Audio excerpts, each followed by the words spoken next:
What's up, everyone? Long day of doing a project. Today was day one of sound insulating the doors on Pepper. Fun project, whole lot of work, but hopefully it makes a difference.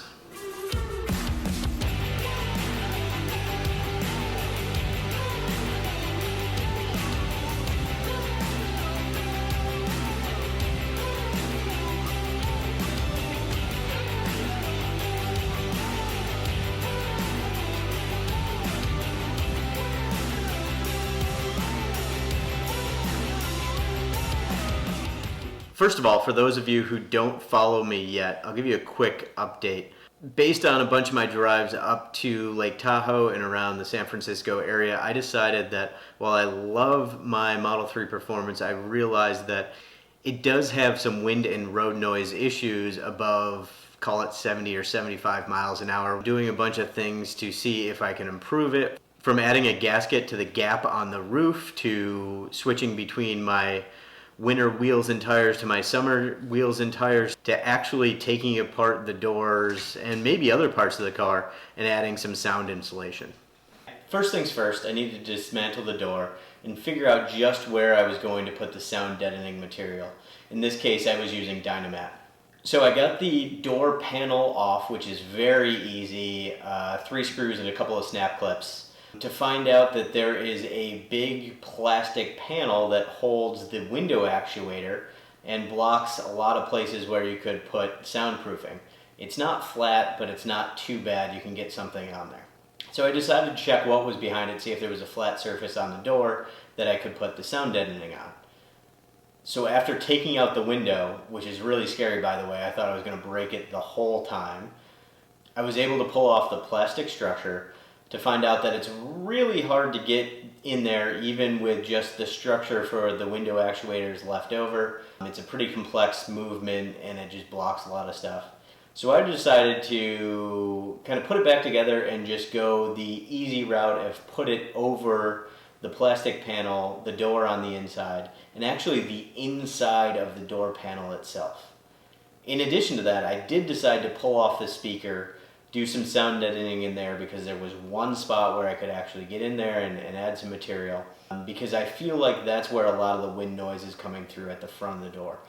From driving around quite a bit, I think it's the mirrors that create some turbulence, create some wind noise, and that comes through. And being that you've got basically the sheet metal, then the speaker grate, there's not a lot blocking sound, so I wanted to add some deadening in that area. So once I got the door back together, that's what I went at. I just kind of piece by piece drew out some shapes, cut some shapes by hand, put them on the door. Not a really hard process, it's just really time consuming. The second thing I did, and I'm actually almost surprised that manufacturers don't do this, I put sound deadening in each one of the rubber grommets that go over holes that you need to access to get to a bolt here or there. There's about 6 of them, I think, on the Model 3 door, and it's just a flimsy, soft plastic grommet that goes into place. And I can't imagine that really is any good at deadening sound because it's super light, isn't thick at all. So I added weight to those. I filled them in with 2 pieces of sound deadening just in the hole each, right within the grommet, so it's still removable. And I probably by tenfold increased the weight of those grommets, so I can imagine that helps. So all in all, I added a little over a pack, maybe a pack and a quarter of Dynamat that's designed to do 2 doors each. So I think I added 7.5 to 8 pounds to combined front doors, which is all I did today. I also tried to get into the A-pillar, but for whatever reason, I just could not get the trim piece off. It's really on there. I was tired, I was yanking at it, couldn't get the snap clip to release. So I gave up. Maybe that's a project for another day. Let's see how this helps first. So for those of you who don't know where I'm going with this, I'm just going to share a quick template of what I'm trying to fill out. Basically, hey, it's tough to be scientific when you don't have controlled road conditions, but I want to be as scientific as possible as I measure things.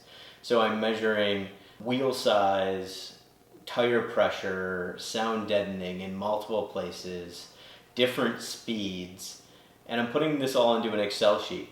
Now, to be as detailed as possible and to try and eliminate any anomalies, what I'm doing is I'm taking many readings, as many as I can get on one speed on the same road, and I'm just going over the Bay Bridge and then taking an average of those. And as I do it, I think I'm getting anywhere between 10 and 15 readings. The reason that's so low is the refresh rate of the decibel meter I'm using is about half a second. So not great, but it gets me enough readings.